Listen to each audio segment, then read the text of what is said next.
If you think that you can do this, you seriously got to reevaluate yourself. Because it gets you nowhere. It gets you nowhere. I can interview Sting tomorrow, but that interview with Sting is going to get me nowhere. You got to really make sure that you want to fuck your own life up. If you wake up one day and you say to yourself, I'm going to be a wrestler, or I'm going to be involved with wrestling, like I did and Bob did, you better really make sure that you want it, because at the end of the day, you're not going to have any more than what you got. If you think you're going to get famous from doing internet radio, oh yeah, you'll become known. You'll get 1 million views on YouTube, and you might be famous, but you'll regret it. Let me tell you, you will regret it, because you're not going to be no more famous than what you are now. And you're still going to work your 9-to-5 job. You're not going to have no more money than what you got. You're not going to make millions of dollars because you interview Stone Cold Steve Austin. You're not going to make millions of dollars because you sit down and you interview JBL. You're not going to have nothing. And you really got to make sure that if you're going to be involved in wrestling, you better make sure that it's really what you want to do. Yeah, exactly, because let me tell you, the internet world is crazy. It's crazy enough. But let me tell you, the internet wrestling community is probably also one of the worst. There are no pleasantries with it. Let me tell you. There's more power to you, Bob. More power to you. Preach on, man. There are no pleasantries to it, because I'll tell you, the shows that are successful don't have a clue as to what wrestling is. They got some knowledge, but their judgment of people who have lived through wrestling and then lived, eaten, breathed wrestling as fans, that became knowledgeable of wrestling long before there was an internet. People like me, I could tell you when a guy like a Wade Keller is wrong.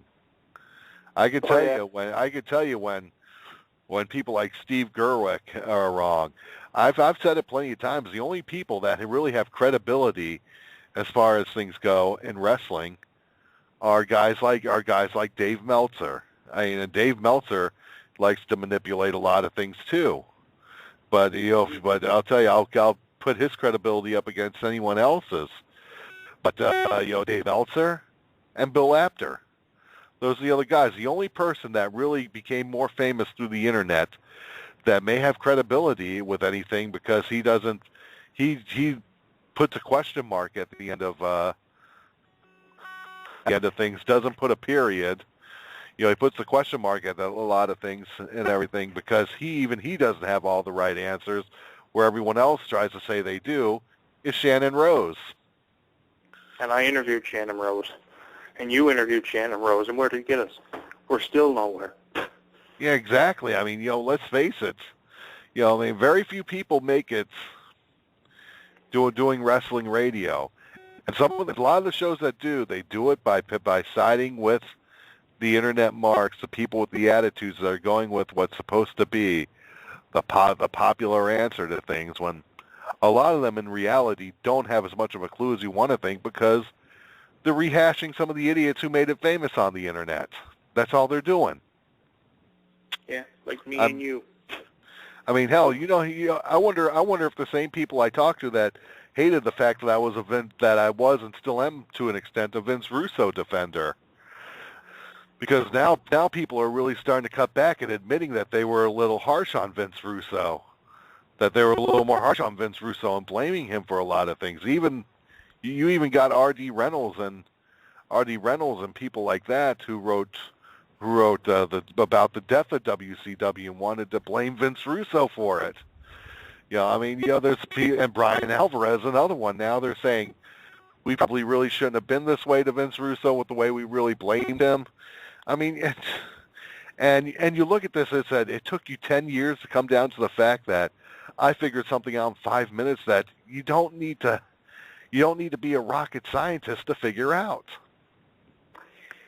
Brian Alvarez was one guy that I did have a chance to interview, and WCW was one place that myself and you, Bob, had a chance to really get in depth with, because we had a chance to go behind the scenes with a lot of people, like Scott Hudson, Evan Courageous, fucking Diamond Dallas Page, Deborah Marshall, the list goes on. Oh, yeah. JBL, there's a lot of them. But the thing is, it was just a company that was bought for $5 billion. It's not a company that fucking made it really a global phenomenon or nothing. It was just a company that in the end had his video library bought for $5 million. And we found out, me and Bob, we found out a lot of stuff about WCW that a lot of people would probably kill to do.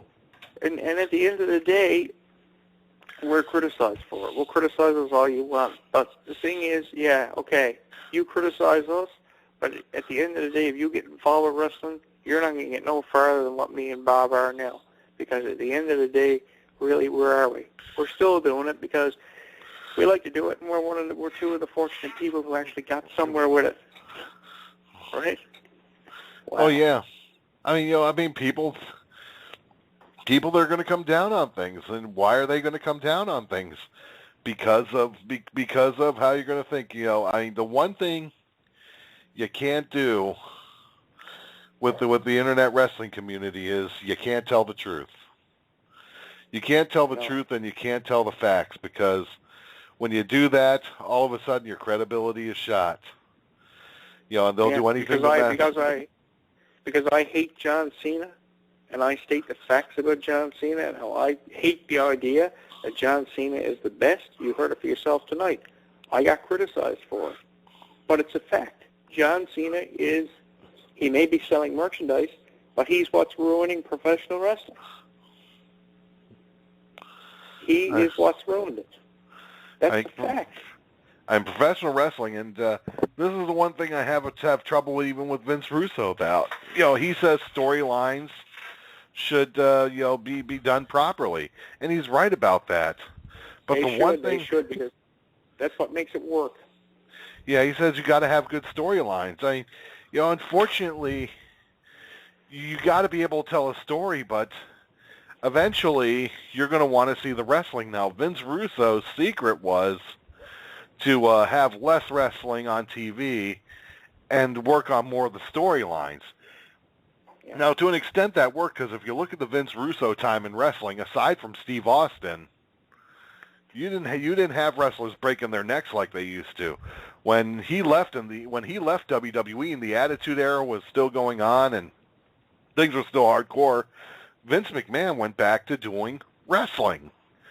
Why did he do that? He was doing Vince Russo style of stuff, but he was putting more and more of the wrestling back on TV, and you had more wrestlers having to get out with broken necks and broken legs and whatnot that were going to be out for 8 months to a year, some even longer. Edge I thought was never going to come back, because Edge literally took a good 16 to 18 months off to try and rehab himself, to get himself into the best shape possible. Unfortunately, people look at people like Sid Vicious, for instance, and they say, "Oh my God, Sid, you've talked to Sid." I never interviewed Sid, but I talked to him on the phone. Sid Vicious was a big name. Okay, you're talking about broken legs. And here I am after being a fan of Sid for about 20 years, 15, 16 years. And Sid's talking to me on the phone about, I look at Sid as a guy who fought them all. Undertaker, Shawn Michaels, fought them all. But speaking to Sid on the phone, what's Sid talking to me about?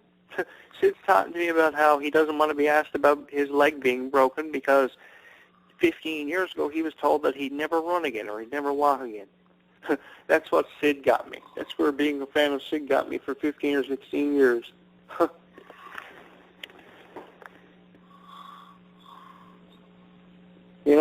It's just sad. Oh, yeah, it is, and I know we got about another 27 minutes left here in the show, and unfortunately all the available time that we have will be gone. But, I will say this, that, when you look at pro wrestling, one thing, and I'm going to advise people on this, and don't just do this with the wrestlers, do this with anyone who you're going to interview beforehand, before you go on the air. Oh, if it's going to be emails or talks on the phone, always ask them what the things that they don't want to talk about. Exactly. Amen, Bob. Hallelujah. You always got to remember that end. Shit. Always ask them shit that they don't want to talk about. Like when Romeo Roselli and me sat down for an interview, he wanted to be asked about what he liked to eat because he didn't want to talk about wrestling because he was asked the same question. I read in Miley Cyrus's book, and I spoke to Disney about it. Miley does not want to be asked the same stupid questions over and over and over again, like, oh, what's it like working with your dad? What's the difference between yourself and Hannah Montana? If you watch one episode of Hannah Montana, you know what the concept of the fucking show is. So why sit down after waiting a year to interview Miley Cyrus and ask her a stupid question? Why? Yeah, exactly. No, I totally agree with you on this one. And this I gotta say, I agree with you. I mean, I'm not.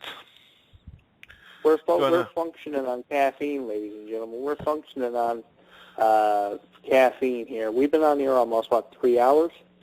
Yeah, we've been doing this. I'd say about 3 hours now. About 3 hours. I mean, we got about another 25 minutes left here in the show, and show if we decide to go with it. But I'll tell you, one of the biggest things that will. Until the phone died. Yeah. Well, the big. I don't know how much power I got left, but anyway. Yeah, and I also do have a video or a little something here for a wrestling show that we did. Well, I got some about 2 different wrestling talk show personalities that I'll actually play here. But let's go over it here. I mean, you went through a time where someone was going out of their way to